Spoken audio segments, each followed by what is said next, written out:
channel ko po. Maraming salamat sa patuloy na panonood po sa aking video. Sa mga ina-upload ko pong video. Thank you so much po sa inyo lahat. Sana po isawag manood po sa aking video upload.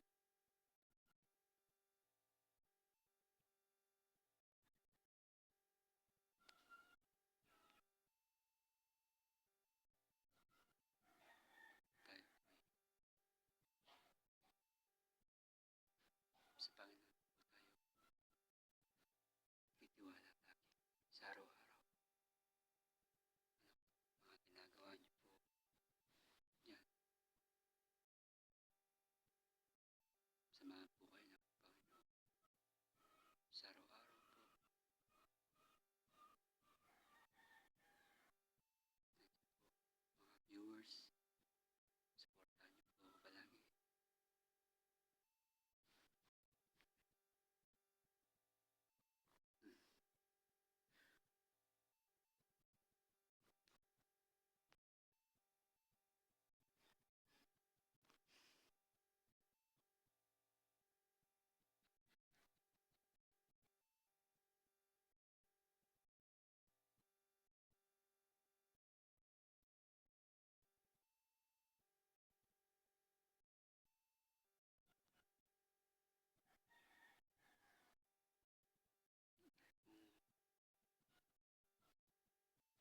Sa Panginoon po tayo titiwala.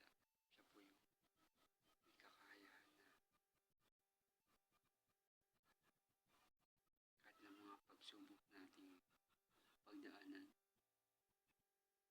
Panginoon ay nandiyan pa rin.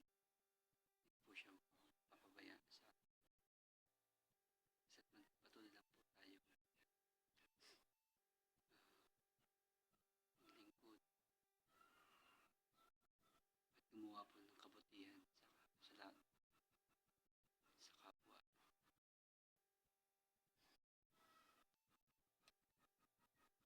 Ang Panginoon po hindi tayo pababayaan. Nandiyan po siya lagi sa ating buhay. Kaya magtiwala lang po tayo sa Kanya. Po tayo mawala ng pag-asa.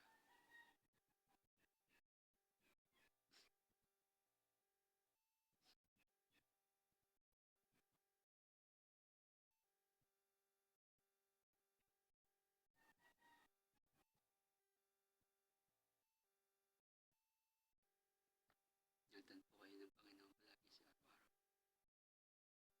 Kung nagustuhan niyo po itong video ko ito, pwede po kayo mag-like, mag-share po sa aking YouTube channel po. Thank you po sa lahat po ng mga sumusuporta po sa akin. Sana wag po kayo magsawang manood sa aking mga video upload.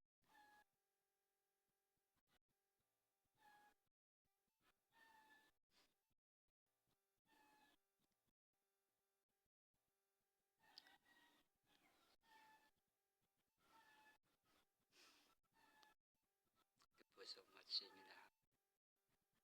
Sa lahat ng mga kapanood po nito. Maraming salamat po sa inyo.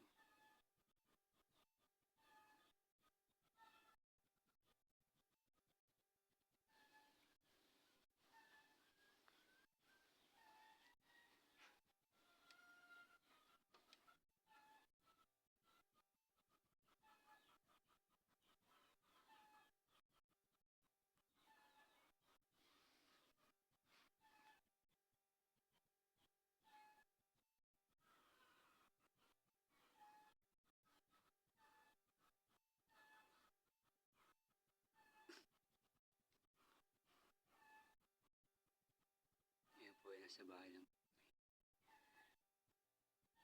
Wala pong trabaho ngayon. Pahinga po muna.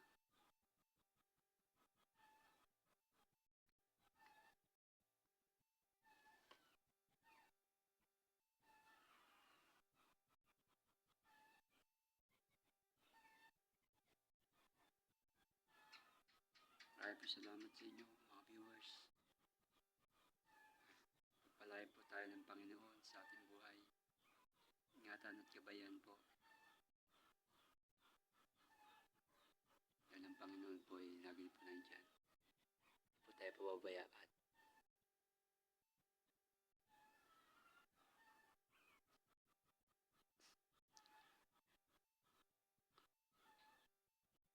Thank you so much po sa inyo lahat.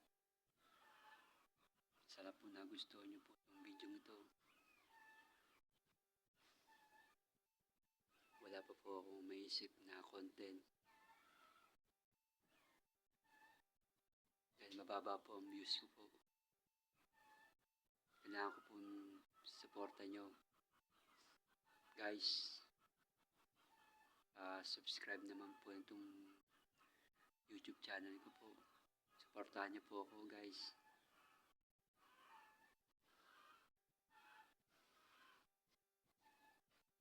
Huwag magsawa sa akin guys. Sumuporta sa aking YouTube channel po.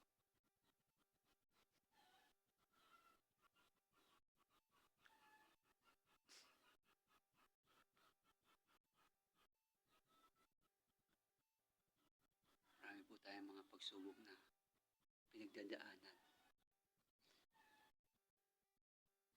Kumapit lang at manalig tayo sa Panginoon na makakaya po natin yung malampasan sa tulong ng Diyos. Walang pagsubok na hindi matatagumpayan. Basta maniwalang lang po tayo sa Diyos na magagawa po natin yun. Siya po yung nagbibigay po sa atin ng kalakasan at tibay ng loob upang harapin po yung mga pagsubok na dumarating po sa ating buhay.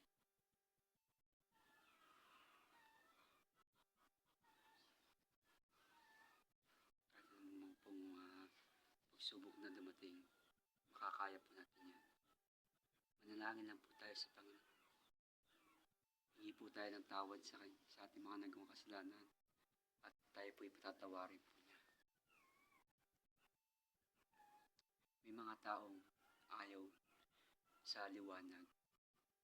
Gusto nila sa kadiliman. Gusto nila yung mali. Ayaw nila ng mabuti.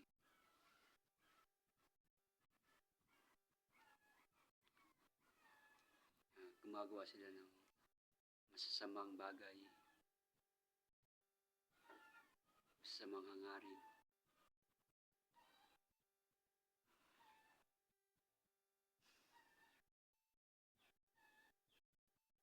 Hindi sila nagtatakot sa Diyos.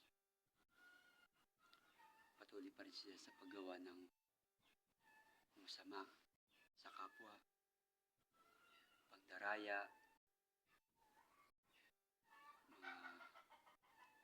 mga masuwayin sa magulang.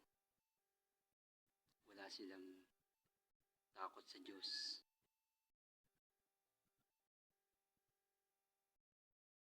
Kailangan po natin gumawa po ng kabutihan sa kapwa.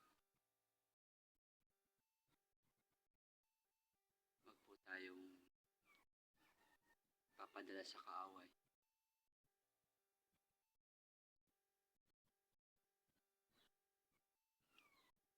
Dahil ang masama ay wala pong ginawang kabutihan, kundi manira.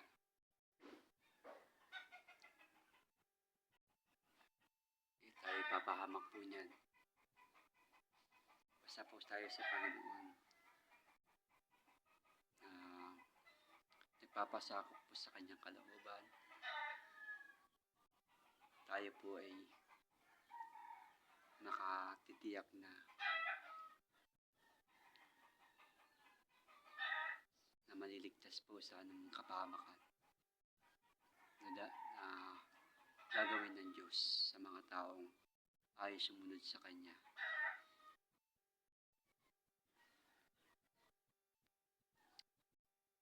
Yun lamang po, mga minamahal mga viewers. Maraming salamat. Thank you for watching po sa video po ito. Pa-subscribe na lang po at pa-like na lang po yung video ito kung nagustuhan nyo po ito. Thank you so much po sa inyo lahat. Pagpalain po tayo ng Panginoon. God bless everyone.